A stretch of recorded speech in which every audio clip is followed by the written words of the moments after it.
Hello friends, વૈદ્ય સુષ્મા હિરપરા આરોગ્ય તીર્થમાંથી weight લોસની સિરીઝમાં હું બધાને કહેતી હતી કે જવનો લોટ ખાઓ, જવ ખાઓ, બરાબર છે. તો મને થયું કે ચલો આજે હું તમને જવની ક્વોલિટીઝ વિશે પણ ખાસ કહી દઉં. જવને બધા યુઝ્યુઅલી આપણે ઓળખીએ છીએ ને પવિત્ર ધાન તરીકે ઓળખીએ છીએ. આપણે પૂજામાં અને બધામાં, હોમમાં ને બધામાં એનો વપરાશ આપણો હોય છે.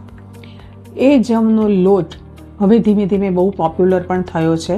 આ બધું આ મિલેટ્સ ને બધું શરૂ થયું ને એવા ધાન ખાવા માટે પછી વધારે પોપ્યુલર થયું છે. આ છે ને જવ સ્વાદમાં તુરા છે, મધુર અને શીત પણ છે, એટલે પણ એનો વિપાક તીખો છે. એટલે શું થાય કે પાચન વખતે તમને બહુ જ સરસ કામ કરે. આ એનો મેઇન ગુણ જે અમારા આયુર્વેદની દ્રષ્ટિએ છે એ તો હું કહી રાખું છું. અને એને કારણે કફ અને પિત્ત હરનાર છે. હવે તમે વિચારો કે આ કફ ઓછો કરીને અને પિત્તને ઓછું કરનારા, બેલેન્સ કરનારા વસ્તુઓમાં આ એક વસ્તુ છે.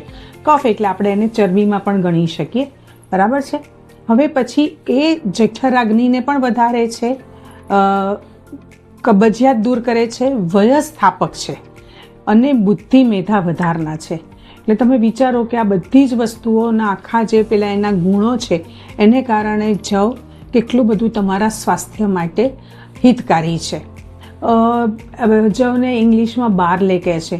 પહેલાં તો બાર્લે વોટર બહુ તૈયાર મળતું હતું. ઘરે પણ બધાને પેલું વધારે યુરિન થાય એના માટે આપણે ઘરે પેલું એ જવને પલાળીને એને બાફીને એનું પાણી પીવાનો રિવાજ હતો. પથરીમાં ને બધામાં, જો તમને ખ્યાલ હોય તો. એટલે જવ એક એવી વસ્તુ છે કે જે વજન વધાર્યા વગર પણ તમારા શરીરને બળ આપે છે, એટલે કે તાકાત આપે છે. જવની એક બીજી ક્વોલિટી એ પણ છે કે એમાં ફોસ્ફરસ અને મેગ્નેશિયમ છે. એટલે જેને એની ડેફિશિયન્સી હોય ને એ લોકોને માટે જવ ખૂબ ઉપયોગી છે.